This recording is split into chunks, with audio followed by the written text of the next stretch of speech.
Hi everybody, Old Monk is one of the most iconic drinks in the Indian liquor history. Sold since the 60s as Russian to the 4Gs, but still going strong. Drink क्या करते हो? रम and Coke, old monk सबसे अच्छी लगती है इसलिए क्योंकि सबसे इजीली अवेलेबल है, सबसे सस्ती है. हम लोग ओल्ड मॉन्क पीने वाले लोग. Okay, so now I like that. This is the monk who won't sell his Ferrari. And while most people see Old Monk as a symbol of college nostalgia, what they don't know is that back then Old Monk had been such a legend in the Indian market that once upon a time Old Monk was the third largest selling rum all across the world. And its taste was so iconic that it was considered to be the drink of gods and lords.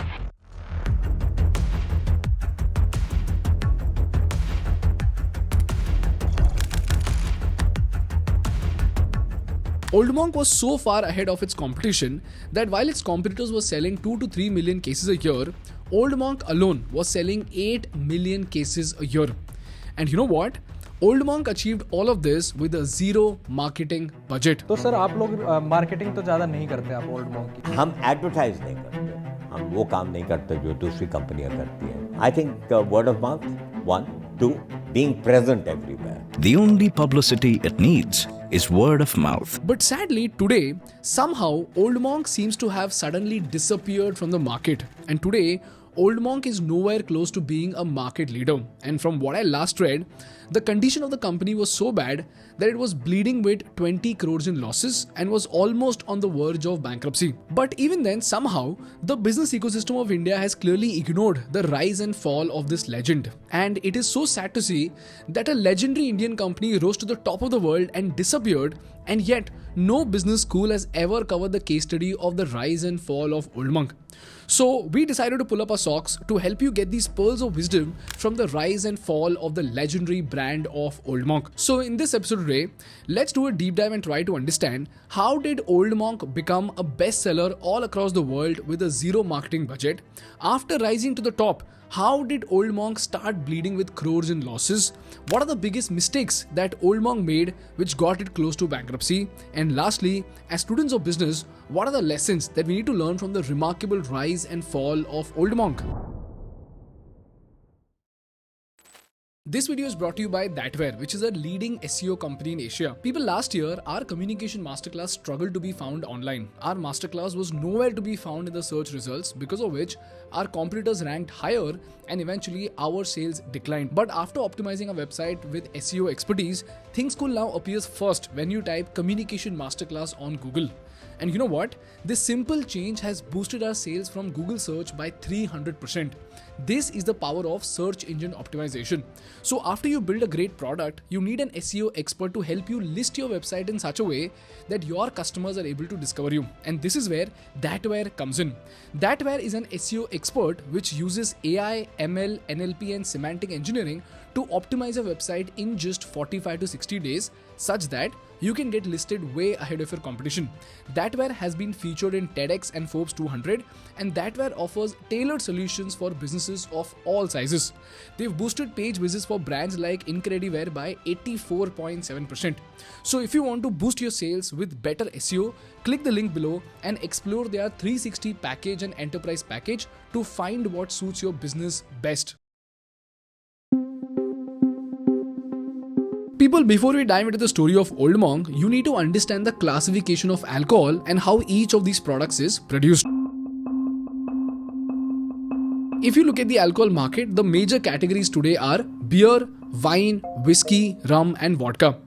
And fundamentally, on the basis of their production process, they are divided into two categories: fermented and distilled beverages. So if you look at the production of beer, grains like barley are soaked and dried, and then they are mashed with water and hops of flavor. After that, yeast is added to ferment the mixture, and this yeast turns the sugars into alcohol and creates carbon dioxide bubbles. And when this liquid is filtered and carbonated, it gives you a wonderful pint of beer. If this is very clear to you, let's come to distilled beverages.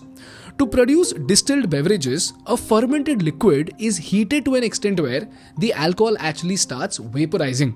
And then this vapor is condensed back into a liquid form. So this way, the concentration of alcohol is very high in distilled drinks. For example, if you look at the production of rum, to produce a bottle of rum, sugarcane is fermented with yeast. And then this fermented liquid is heated to evaporate the alcohol. Eventually, this alcohol is condensed and concentrated. And then starts the aging process, whereby this alcohol is preserved in barrels to add flavor and color. And if you see this chart, beer, wine and cider fall into fermented beverages with a 4 to 15% alcohol concentration. Whereas if you look at whiskey, rum and vodka, they are distilled beverages with an alcohol concentration of 35 to 50%. If this is very clear to you, let's come to the story of Old Monk. This is a story that dates back to 1900s India, and during that time, India was under the British Raj. During that time, the market condition was such that the only way to enjoy a cold beer in India was to import it all the way from England by ship. So obviously, it was a very costly and very troublesome process. This is when a man named Edward Dyer started a company called Dyer Breweries in 1855. You know who this guy was? This guy was the father of the infamous General Dyer who ordered the Jallianwala Bagh massacre.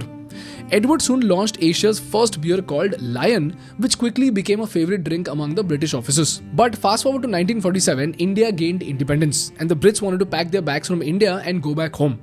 And during this time, while the entire world saw India as a poor country which was surviving on British money, this is when a proud Indian man named Narendranath Mohan raised funds, travelled all the way to London, saw the owners of the brewery eye to eye and bought a majority stake in the Dyer Macon breweries.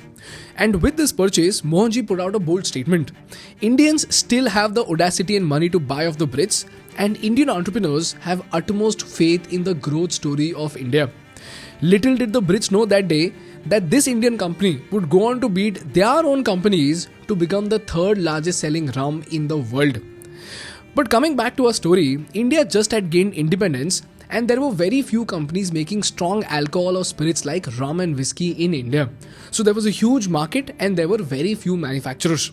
So in 1954, the son of Narendra Mohan launched a legendary rum that we all know today as Old Monk. And you know what? Magically, as soon as Old Monk was launched, it won the hearts of millions of Indians all across the country. And it became so popular that there was a black market for Old Monk. Yes, you heard it right. There was a black market for Old Monk. In fact, an army veteran told me that if Old Monk was available in the market for 20 rupees, then in the black market, Old Monk would sell for 60 rupees. And that is because the demand for Old Monk was very high. This is how Old Monk went on to become the third largest selling rum in the world with a sale of 8.4 million cases annually. And all of this happened without spending a single rupee on ads or marketing. So the question over here is, what was so special about Old Monk that it became so popular so quickly and that too with a zero marketing budget? Well, there were 4 simple reasons. Number 1 was the availability of raw materials. Long story short, to make whiskey, beer, brandy or wine, we need barley, wheat, corn or grapevine as raw materials. But if you remember, back then, in the 1940s, India was struggling with food shortages.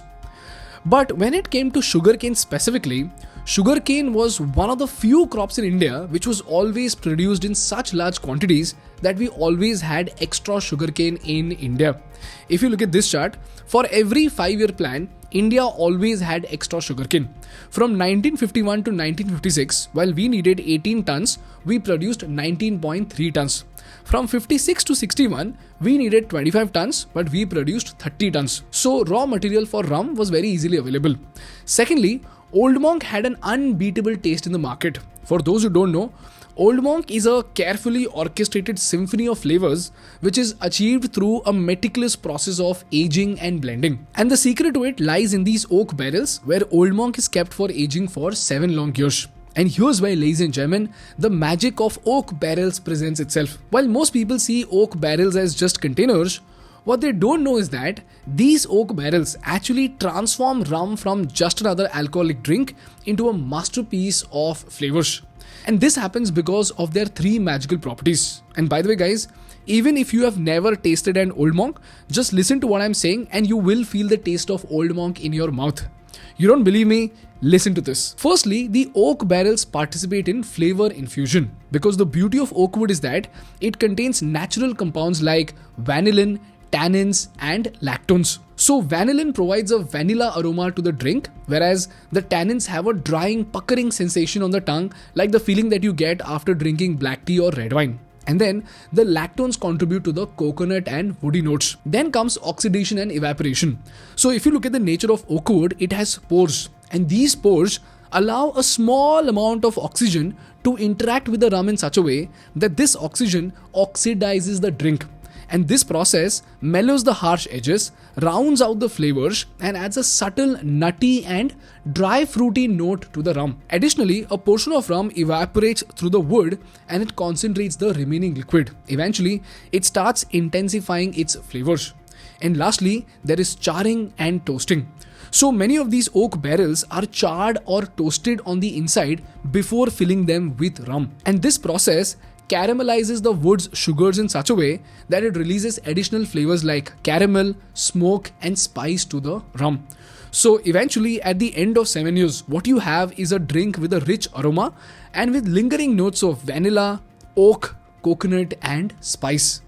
This is what makes Old Monk an unforgettable experience for the palate. And while all other drinks tasted synthetic, Old Monk had this rich, natural taste that made it stand out in the market. This is the reason why it was such an iconic drink during that time that it was considered to be the drink of the gods and lords. Now you tell me guys, merely by listening to the symphony of all these flavors, you were able to taste a tasty drink in your mouth, right?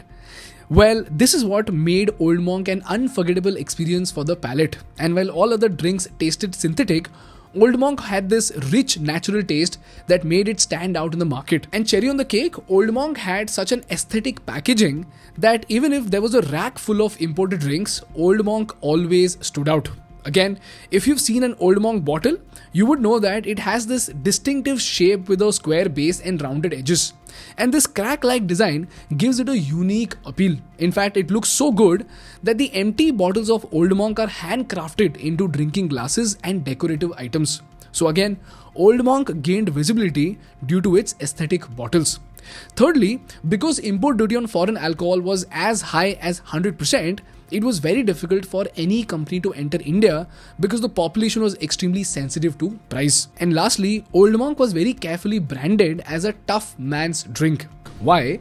Because VR1 always made sure that a small amount of Old Monk was always distributed in the Indian army. And since it started to be stocked in the Indian army, Old Monk by default became associated with the Indian Army and the Indian Navy. This is how the image of Old Monk was created as a strong man's drink. So it carried the aspiration and appeal of the Indian Army.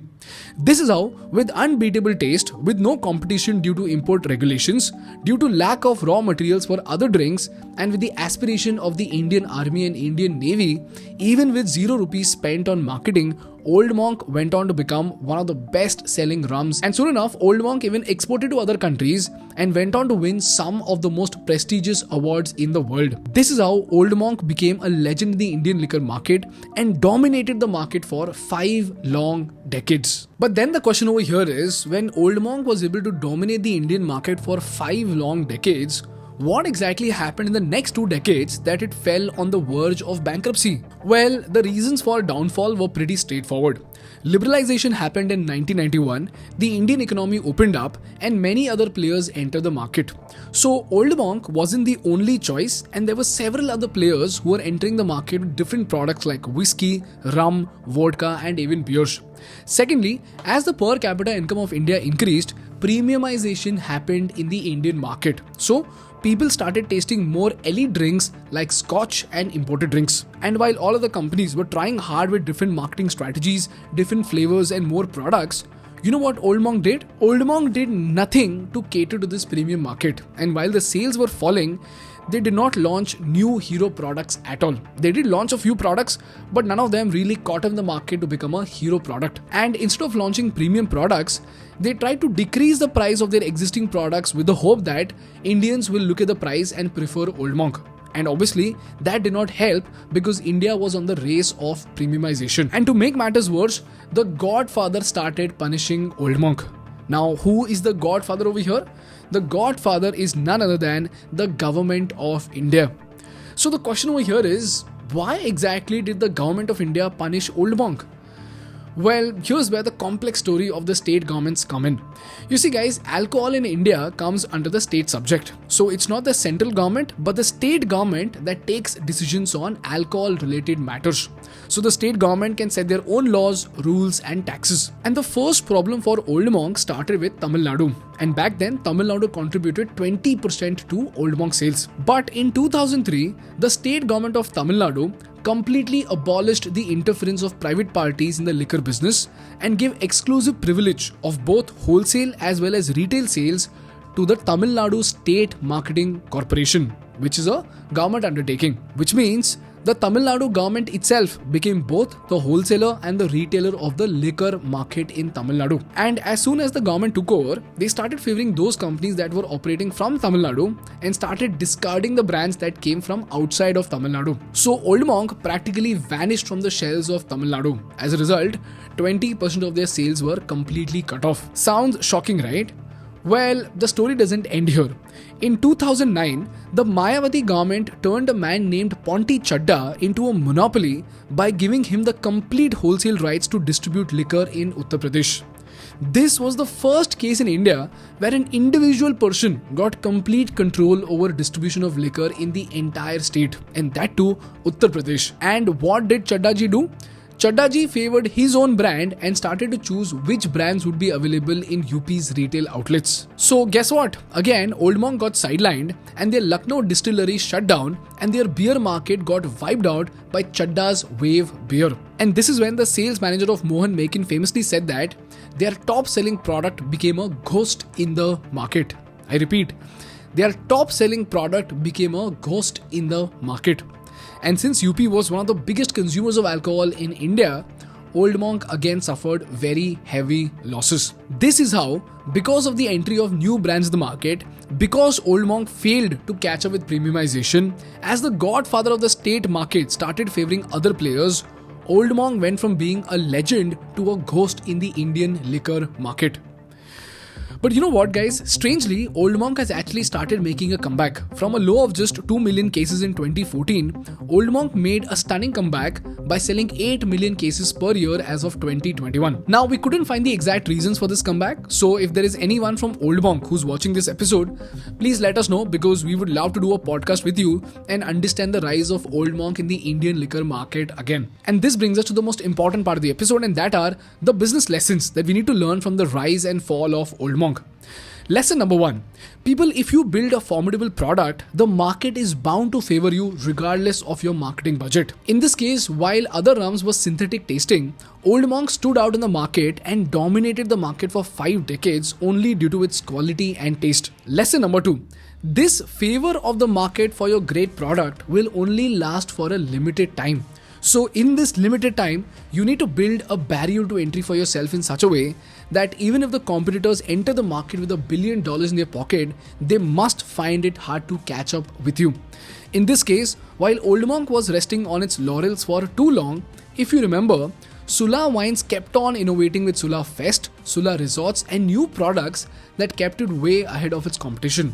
And more importantly, Sula also built a barrier to entry with 12-year contracts with the grapevine farmers. And lastly, always remember, never be too reliant on a single product. In this case, while Old Monk was reliant on its rum, Apple was once too reliant on Apple II and Microsoft was once too reliant on Windows. And as entrepreneurs, what we need to realize is that while your hero product looks like your greatest opportunity, if you become over dependent on it, the same product will become your greatest threat in the market. These are the lessons that we need to learn from the rise and fall of Old Monk. And I just hope you learned something valuable from this case study. That's all from my side for today, guys. If you learned something valuable, please make sure to hit the like button in order to make YouTube Baba happy. And for more such insightful business and political case studies, please subscribe to our channel. Thank you so much for watching. I will see you in the next one. Bye bye.